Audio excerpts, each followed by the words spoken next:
everyone? Justin Crumley here with the Cujo Productions channel. Welcome to another edition of Cujo Productions Top 10. It's been a while since I've done a top 10 video.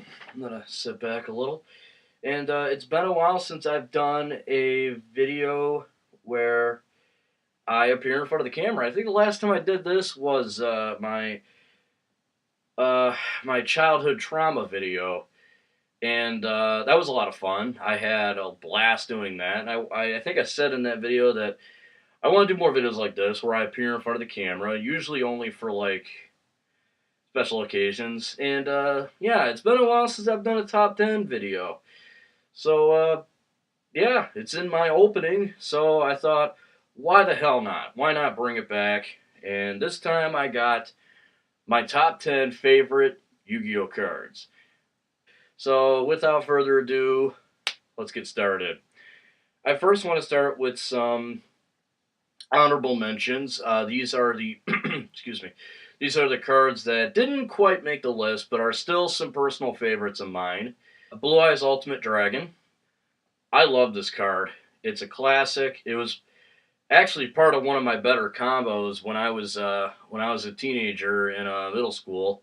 Pain in the ass to summon, especially for like the format now, but hold the place in my heart because, like I said, it was part of one of my better combos, and yeah, so not quite cool enough to make my list, but awesome nonetheless. Skull Knight. This card holds a special place in my heart because this was actually the very first card I ever owned. I'm not even kidding. My first cards were a couple of Metal Raider packs. You guys remember those? I was a kid when those were out. And I picked up a couple of packs from a comic book store that was right not too far from my house. And first card I pulled out was a Skull Knight, Wind Up Shark. I really love this card. I like wind-ups. I actually have a wind-up deck. I got a ton of decks, but I love running wind-ups. I think they're a lot of fun. I don't think they're. I'm not really an expert on like tournament play. I don't think. I know not a lot of people run them anymore.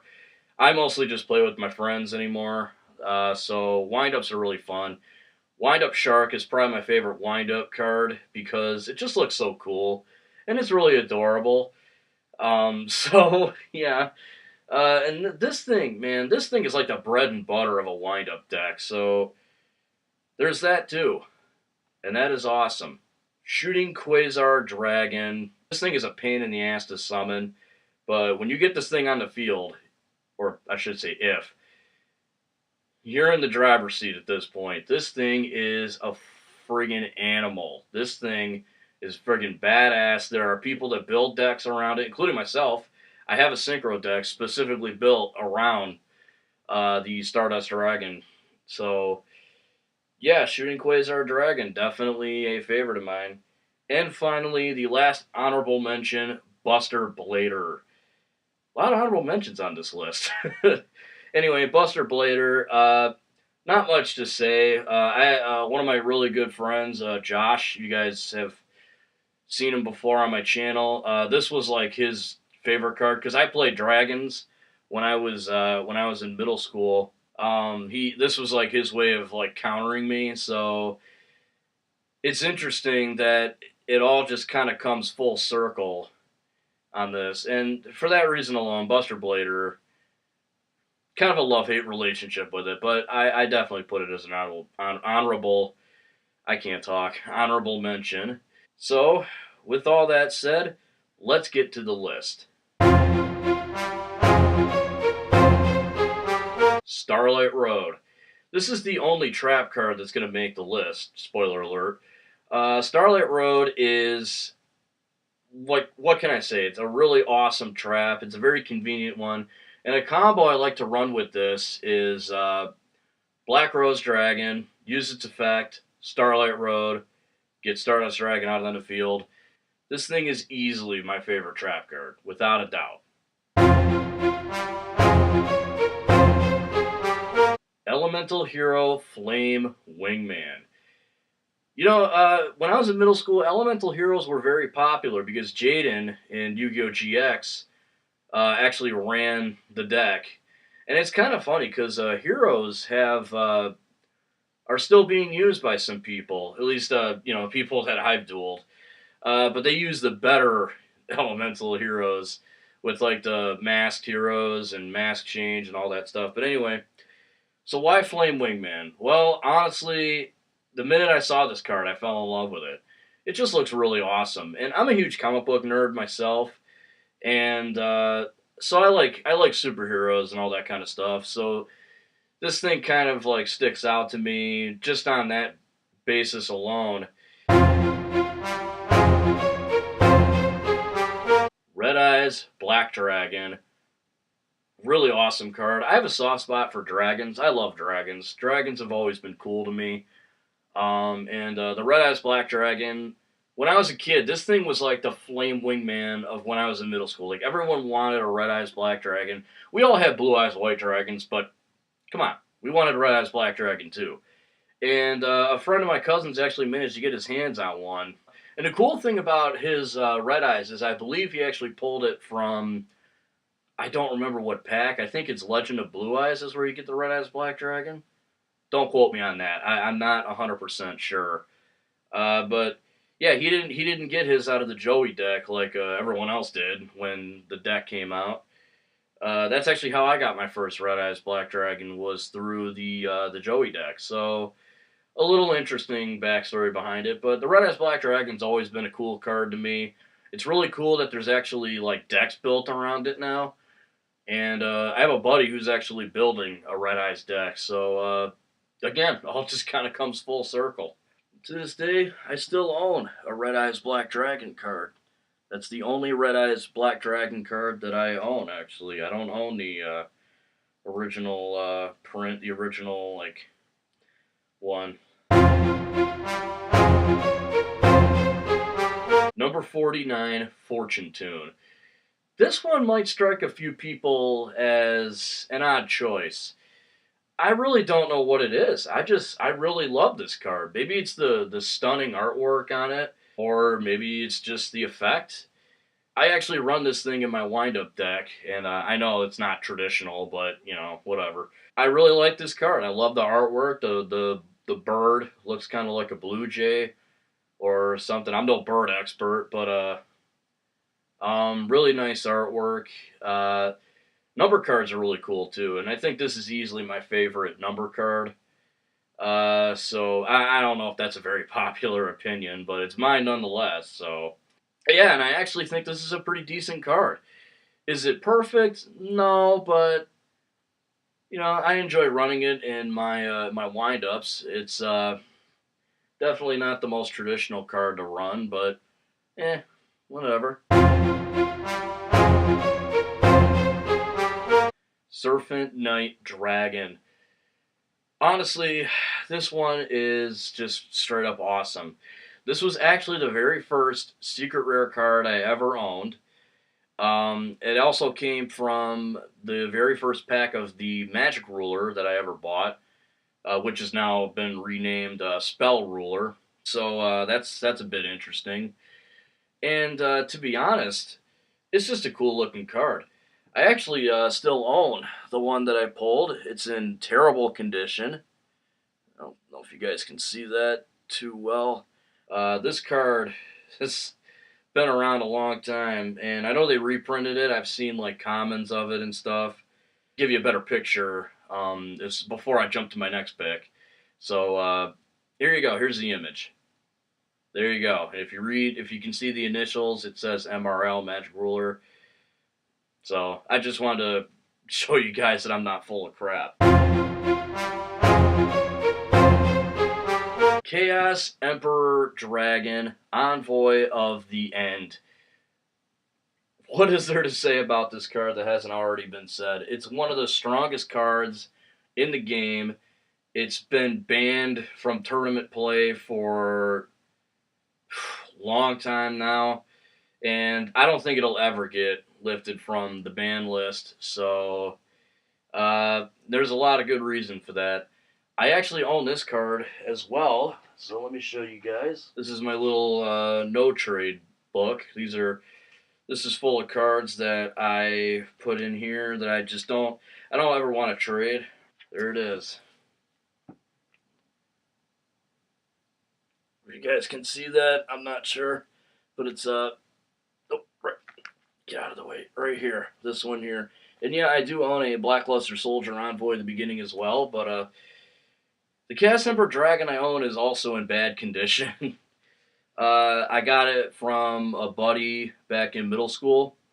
It was in crappy condition when I got it, and I haven't been able to find a mint copy of the card, but nonetheless, I own it, so that's really all I care about.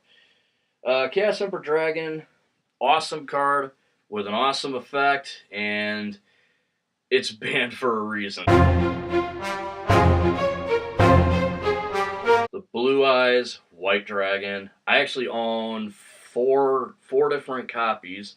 I own a common copy in the little no trade book that I was just holding, but I also have three different editions. The Blue Eyes White Dragon, in my opinion, is probably the most iconic Yu-Gi-Oh card of all time. A lot of people would argue that it is. I think it is. I think it's definitely the most famous. And it's funny because the guy that used it in the original anime was Seto Kaiba. Wasn't even the protagonist of the show, technically. The main character. He was the rival. Blue Eyes White Dragon was the shit. You know, no one could beat the damn thing. It was next to impossible. It was like everyone I knew bought a Kaiba deck for that reason, just to have a Blue Eyes White Dragon, and myself included.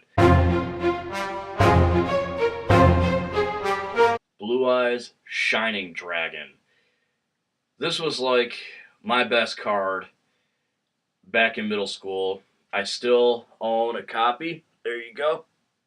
This thing was the shit. It's damn near impossible to summon, but oh boy, if you get this thing on the field, it's a pain in the ass to get off.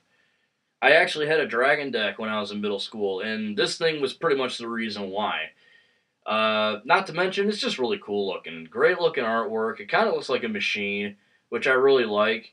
And actually, as a little bonus, I own a Legendary Dragon of White. It's not going to make the list, but I just thought I would show you guys. So the Blue Eyes family, if you want to call it that, is a very influential card. Slifer the Sky Dragon. Too many dragons on this list. Slifer the Sky Dragon is the only Egyptian god card that's going to appear on this list, and I mean, there's only one spot left. So it is my favorite Egyptian god card. It just looks badass. Like, this thing just always... I've always loved the design behind it. The red, the two mouths. This thing just looks like something you don't want to meet in a cave.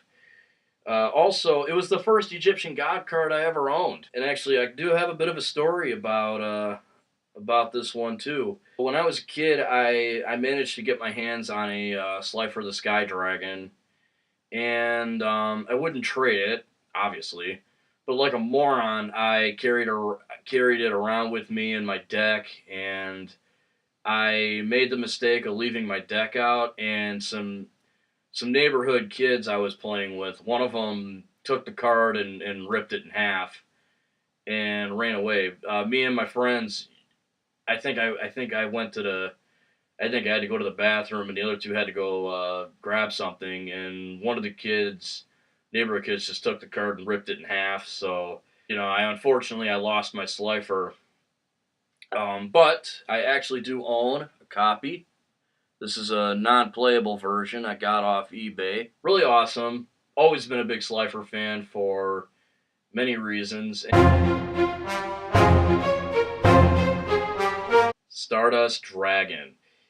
You guys probably could have saw that coming. For one, there are a ton of dragons on this list. Also, my number 10 pick was Starlight Road, so maybe a little foreshadowing? Unintentionally.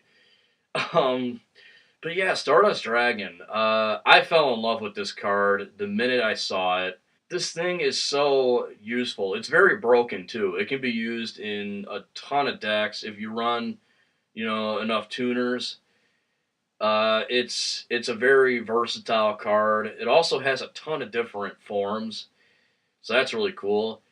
The deck that I mentioned earlier with Starlight Road, where I do Black Rose Dragon, use Starlight Road, and then put Stardust Dragon out there. That deck is pretty much centered around Stardust Dragon. Not to mention the artwork of the card. Stardust Dragon just looks awesome. I said before in this video that I got a thing for dragons. I love them. And this thing has a bit of a heroic attribute to it. You contribute it to negate the effect of a card that destroys another card, destroy that card, and it comes back to the field on the end phase of the turn that you use the effect. Yeah, a little bit of a superhero kind of thing to it. It's willing to sacrifice itself to help you out. So that's kind of cool. I've always enjoyed that. So that's my list, guys. I really hope you enjoyed it. Thank you so much for watching. What are some of your favorite Yu-Gi-Oh cards? Throw them in the comment section below. I always love talking about this kind of stuff. So anyway, guys, that's all I got for you today. Be sure to check out my Redbubble page for any of my T-shirt designs or really any kind of merchandise you want with my designs on them. Also, check out my Facebook page and my Twitter. Links to that in the description below. Have a great day, guys. If you're not having a great day, I hope it gets better. Until next time, I'm Justin Crumley, and this is Cujo Productions, signing out.